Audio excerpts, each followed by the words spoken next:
Halo para siswa, berjumpa lagi dengan saya Ahmad Priyatno dalam pelajaran ekonomi. Pada kesempatan kali ini kita akan mempelajari materi tentang sistem pembayaran dan alat pembayaran. Sebelum kita mulai pembelajaran, terlebih dahulu marilah kita berdoa. Berdoa disilakan. Selesai? Baik, kita mulai materi tentang sistem pembayaran.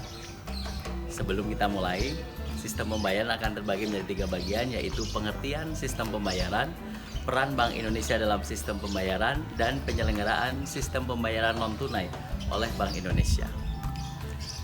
Yang pertama, sistem pembayaran. Sistem pembayaran merupakan seperangkat aturan, lembaga, dan mekanisme yang digunakan untuk memindahkan sejumlah dana yang timbul akibat kegiatan ekonomi. Dan yang kedua, peran Bank Indonesia dalam penyelenggaraan sistem pembayaran. Yang pertama, sebagai regulator. Regulator maksudnya Bank Indonesia yang menetapkan aturan-aturan dalam sistem pembayaran.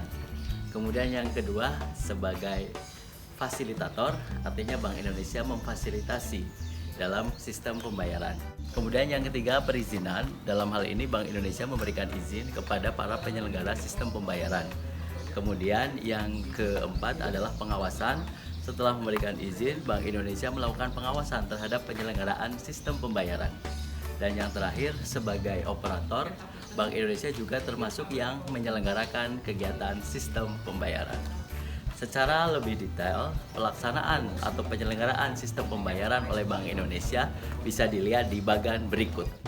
Bisa dilihat di tabel, ada 2 jenis sistem pembayaran yang diselenggarakan non-tunai oleh Bank Indonesia. Yang pertama adalah high value atau transaksi dengan nilai besar, dan yang kedua adalah retail value atau transaksi dengan nilai kecil. Yang high value itu penyelenggaranya adalah Bank Indonesia melalui RBI RTGS ya, Real Time Gross Settlement. Kemudian juga melalui BISSSS, Skripal Security Settlement System. BI RTGS dan SSSS tersebut untuk melayani transaksi dalam jumlah besar. Sedangkan secara retail atau kecil ada 2 jenis. Yang pertama diselenggarakan oleh Bank Indonesia melalui SKNBI atau Sistem Clearing Nasional Bank Indonesia. Itu adalah penyelenggaraan jasa transfer antar bank yang dilakukan untuk melayani nasabah yang melakukan pembayaran antar bank yang berbeda.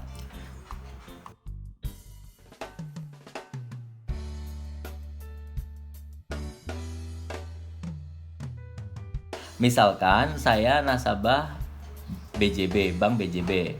Kemudian saya ingin transfer ke istri saya yang nasabah BRI. BJB dan BRI merupakan bank berbeda. Nah, dalam prosesnya akan melibatkan SKNBI atau Sistem Clearing Nasional Bank Indonesia. Jadi saya melalui BJB akan mentransfer dalam SKNBI, kemudian ada perintah dalam sistem itu untuk Bank Rakyat Indonesia atau BRI menyalurkan kepada nasabahnya, yaitu istri saya. Kemudian yang di sebelahnya, penyelenggaraannya diselenggarakan oleh selain BI. Ini biasanya oleh bank umum atau oleh lembaga keuangan bukan bank yang lainnya. Ada 2, yang pertama adalah dengan transaksi non-tunai menggunakan kartu, ada kartu ATM atau kartu debit, dan juga kartu kredit. Kemudian yang kedua, yang terbaru yang sudah terbiasa digunakan adalah menggunakan uang elektronik. Nah, itulah materi tentang sistem pembayaran yang mencakup pengertian, kemudian peran Bank Indonesia dalam sistem pembayaran, dan penyelenggaraan sistem pembayaran. Selanjutnya kita akan mempelajari materi alat pembayaran. Alat pembayaran terdiri dari 2, yaitu alat pembayaran tunai dan non-tunai. Alat pembayaran tunai seperti yang kita biasa gunakan yaitu uang. Uang terdiri dari uang kertas dan uang logam. Sebelum kita mempelajari lebih lanjut tentang uang, ada baiknya kita mengetahui dulu tentang sejarah uang. Pada mulanya manusia belum mengenal uang. Jika terjadi transaksi antara manusia yang satu dengan manusia yang lain, mereka menggunakan tukar menukar barang dengan barang atau disebut barter. Selanjutnya perkembangan, ada kesusahan dalam kegiatan barter, berkembanglah uang barang. Uang barang itu adalah barang-barang yang dianggap bernilai sehingga bisa digunakan untuk menukar dengan barang.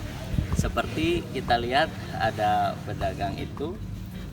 Nah, kalau sekarang tidak lagi bisa barang ditukar dengan barang lagi, atau ada barang tertentu yang bisa ditukarkan dengan jajanan tadi, melainkan harus dengan uang. Tapi pada masa dahulu ada barang yang dinilai setara dengan uang atau bisa dijadikan dengan alat tukar menukar seperti perhiasan, senjata, kemudian garam dan sebagainya.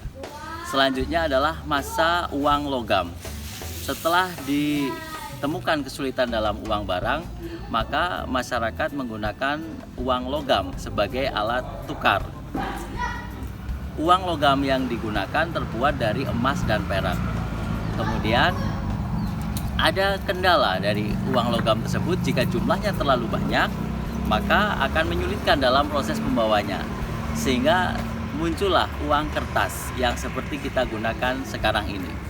Uang kertas lebih ringan, lebih efisien, dan kertasnya terbuat dari bahan tertentu yang disepakati oleh pihak yang berwenang dan digunakan oleh masyarakat.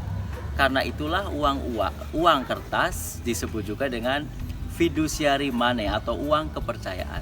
Karena masyarakat menggunakan kertas tersebut karena kepercayaan terhadap lembaga yang berwenang mengeluarkannya.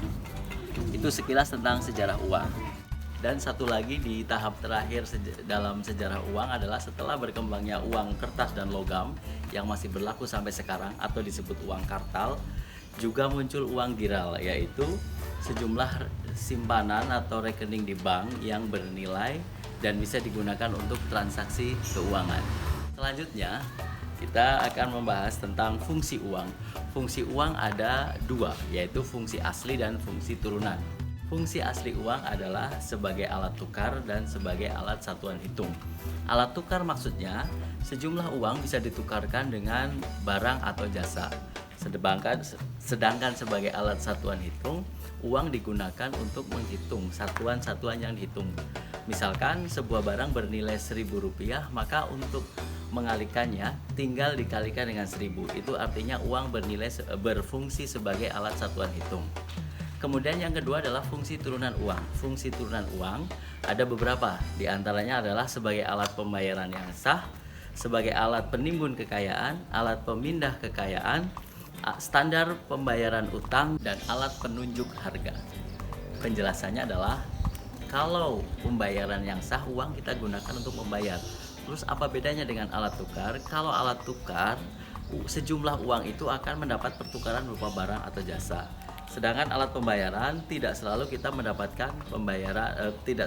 mendapatkan pertukaran. Misalkan pada saat kita menerima hadiah uang, itu fungsi uang sebagai alat pembayaran.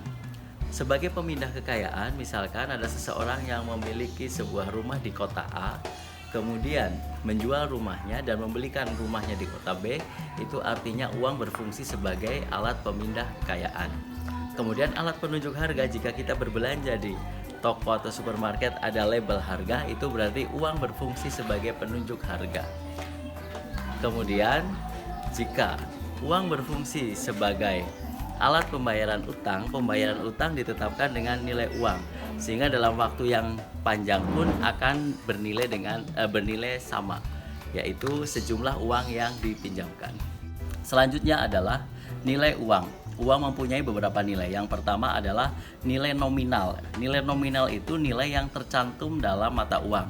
Jadi kalau partisipasi sekalian melihat di dalam uang kertas atau uang logam tercantum angka 1000, 2000, 5000, itu disebut dengan nilai nominal.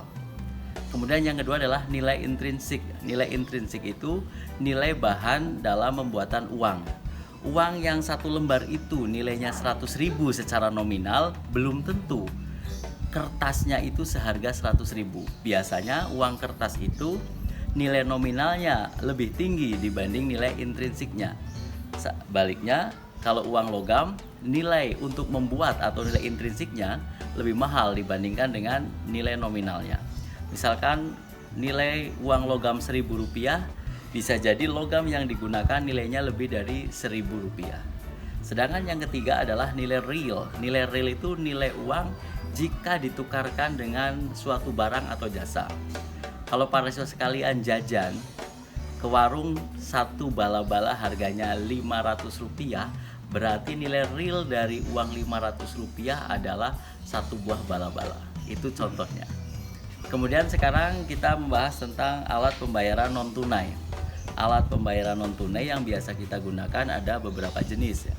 Yang pertama yang berbasis kertas, ada cek, biliet giro.